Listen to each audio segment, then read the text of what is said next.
Mowing the Hay Field, a 200-year-old hayfield. Sometimes when I mowed the field, it felt as if the tractor and I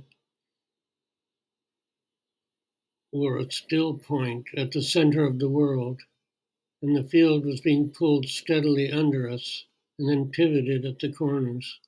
The tractor and I always moving in the same direction, the earth drawn, approaching, and then pivoting again.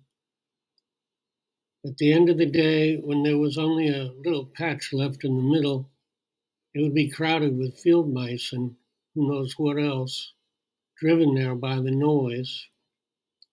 I didn't know this at first and wondered at all the dancing mice when I mowed it.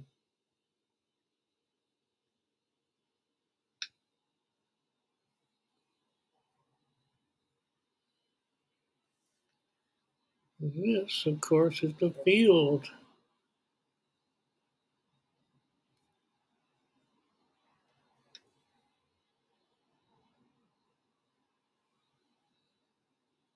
And this is Jonah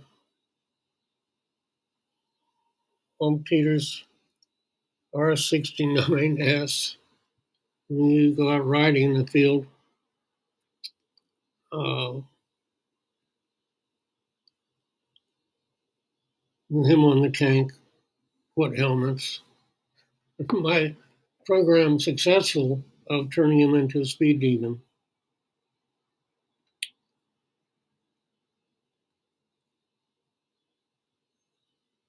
Once I had a, I should probably show you the picture first.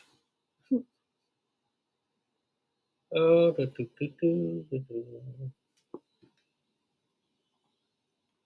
I'm sorry for the reflection like that. Damn it. All right. Well, the crows lighting on a field of poppies in a room at Rokeby.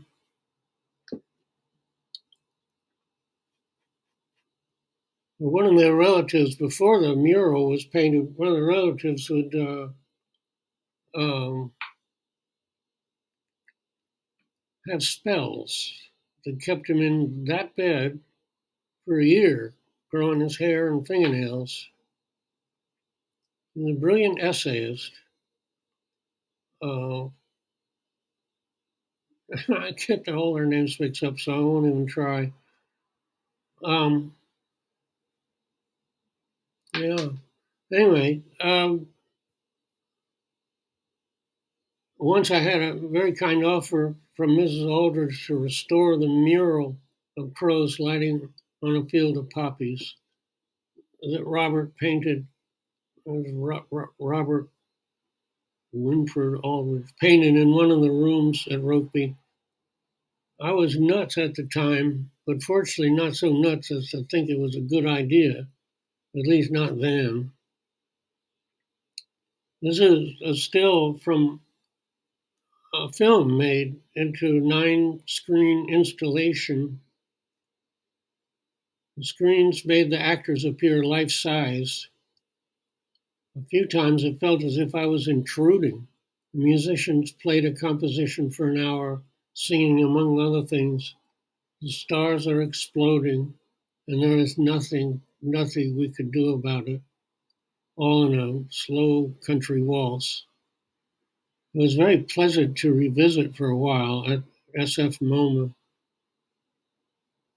It was a big dark room. It really was something. And here is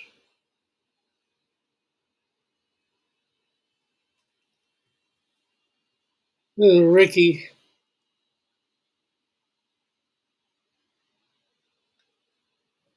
It was toward the end of the film, and this is Ricky, the skin of the family and farm manager, who I worked with years ago, and he is getting ready to scatter newspaper 30 yards using a small but punchy cannon.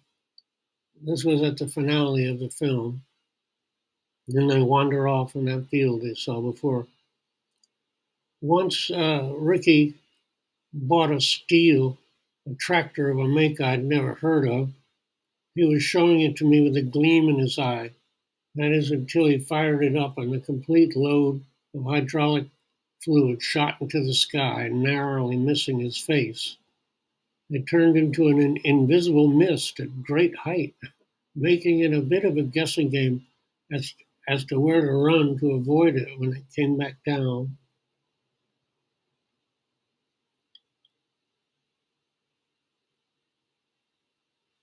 He was in Eastern European studies and on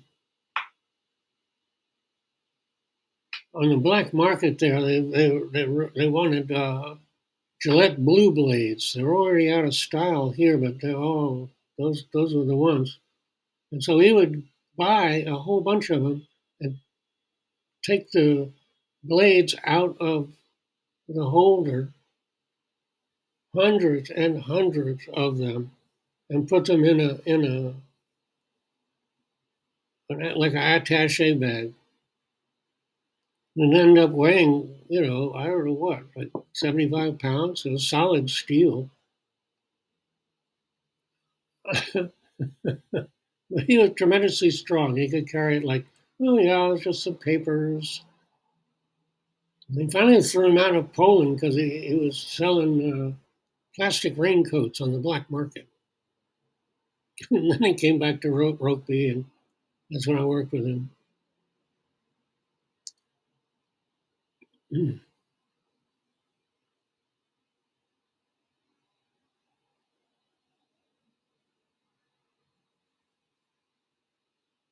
There's another view of the big house and the field. Got a nice reflection of my laptop. Oh well, a wonderful place. Saved my butt during college, I tell you. All right. Well, that's it. Mm.